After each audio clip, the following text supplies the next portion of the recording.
So every year we're losing another 100 languages roughly. That's where we're headed.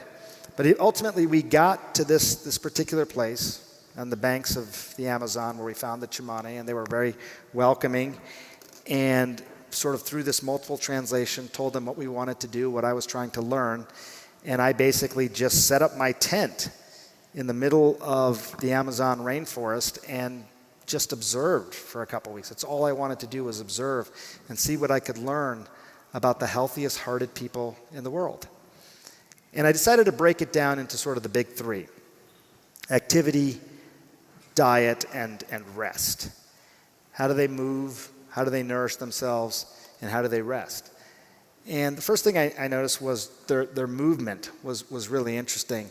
I think maybe you have some preconceived notion of what it's like to be a hunter-gatherer in the middle of the Amazon rainforest. What I found was actually quite surprising.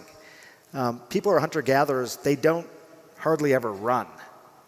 They walk a lot. When they're hunting, they track their prey. They're not going to outrun their prey. And they just track and track and track until the animal gets tired, and that's when they go in for the kill. About 17,000 steps a day on average. It's a lot, but it's doable.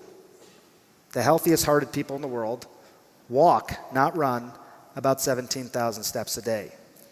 There's no chairs, as you might imagine, in the middle of the rainforest, and you hardly ever saw people sitting.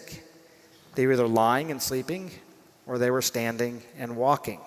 And it's interesting because you may hear a lot that, you may have heard this, sitting is the new smoking. Have you heard this? That's probably a bit of an exaggeration. But when I came back from that trip, I decided to talk to researchers about just how harmful is sitting really. And what was interesting is the way that they described it to me. They said that, most of our human existence, we didn't really sit a lot. And the only people who sat were people who were near the end of their lives. And if you start to look at what happens in their bodies when you sit a lot, is that your body's constantly got this natural defense system. It's fighting off little pathogens in the air, fighting off mutated cells. But when you sit a lot, it's almost like sending a signal to your body. You can lower the perimeter defenses. So you suddenly become more susceptible to things, which I thought was really interesting. Sitting, maybe not the new smoking. And by the way, I hate to tell you this as you're all sitting and I'm standing, but make sure to get up and walk around a little bit later. But the healthiest hearted people in the world, 17,000 steps, and they did not sit very much. When it came to their nourishment, again, you may have this idea of the paleo diet and think maybe that's the sort of diet they eat. They do hunt, but the reality is that there's a lot of bad hunting days. So the vast majority of what the healthiest hearted people eat is farmed food. It's carbs, it's plantains, food like that. You can count on farmed food. That's like money in the bank if you're in the middle of the rainforest. So the healthiest hearted people in the world eat about 70% carbs and walk about 17,000 steps. As far as rest goes, it's really interesting. I had my little tent set up in the middle of this place, and sun goes down about 9:30 at night. You start to hear loud breathing and then eventually snoring in all the tents and places around me. Turns out if you don't have a device to look at, you kind of go to bed pretty early. About 6:30 in the morning, you hear the call and answer of the rooster, and people started to wake up. So we're getting about 9 hours of sleep roughly a night. 17,000 steps, no sitting, 70% carbs, not processed carbs, just carbs, and about 9 hours of sleep. They have virtually no heart disease. It is remarkable.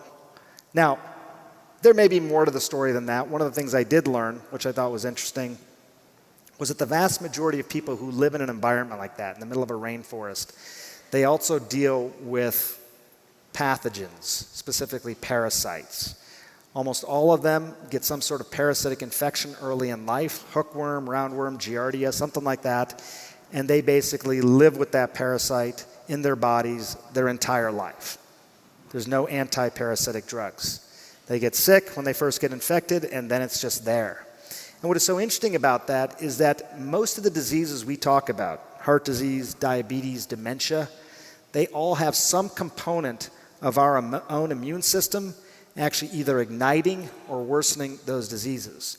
Our immune systems, which we live in these incredible bubbles of cleanliness, oftentimes start to get bored, according to these researchers, and increasingly inwardly focus their attention on their own bodies. If you have a parasite in your body, you may be giving your immune system something to do and decreasing the likelihood of developing those autoimmune diseases. I don't think any of you are going to go out and intentionally get a parasitic infection, but just think about that. We spend $1 billion a day on heart disease in the United States. They don't spend a penny. They don't even have a healthcare system. And they are the healthiest hearted people in the world.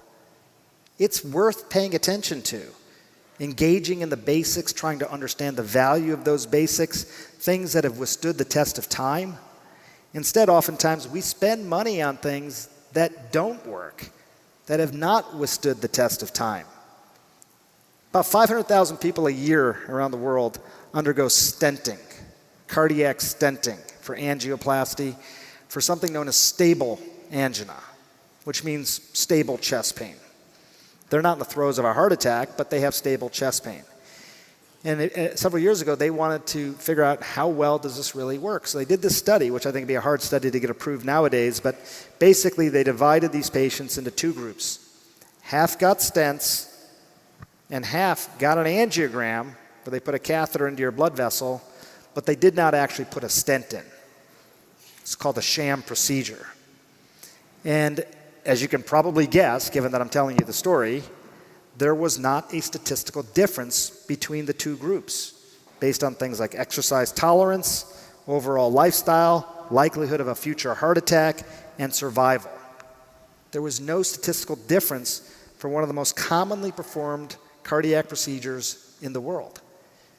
Not only do we not engage in some of the basics, which we know can make a difference, we have plenty of evidence that it does over time and still in societies around the world, and instead we spend a lot of money on things that have been proven not to make a difference. In some ways, it's totally predictable. As a society evolves, it becomes addicted to the quick fix, to the high tech. But as we know, medicine often plays by different rules, and maybe that's not always a bad thing. Sometimes technology and innovation can come painstakingly slow when it comes to medicine. You take the story of some of our earliest inventions. One of the earliest inventions, the wheel, right? Mankind had the wheel, which now meant we were mobile. We could move. So because we could move, we started to develop rudimentary forms of luggage to move our stuff. So we had the wheel and we had the luggage, and that was really early in human civilization, but it was only recently, relatively, that we started putting wheels on luggage. Things can move slow. It's a good example of how things happen in medicine.